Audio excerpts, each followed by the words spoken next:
당겨도 그쵸 안 되는 거예요. 안 돼 있으니까 하고 가스만 나오는데 그러면 가스만 나오고 하는 거는 이 안전장검이라고 되어 있는 표현이 안전 블랙하고 통전이 잘 안 됐다는 거예요.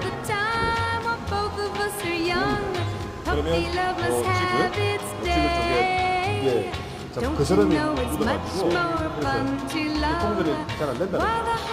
닦아줍니다. 아니면 확인하려고 그러면 잘 쓰진 않는데 아까 클램프 하는 방법을 해가지고 저기다 바람 불리면 확인이 돼요.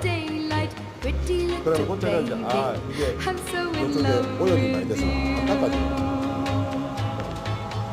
다른 질문 있으세요?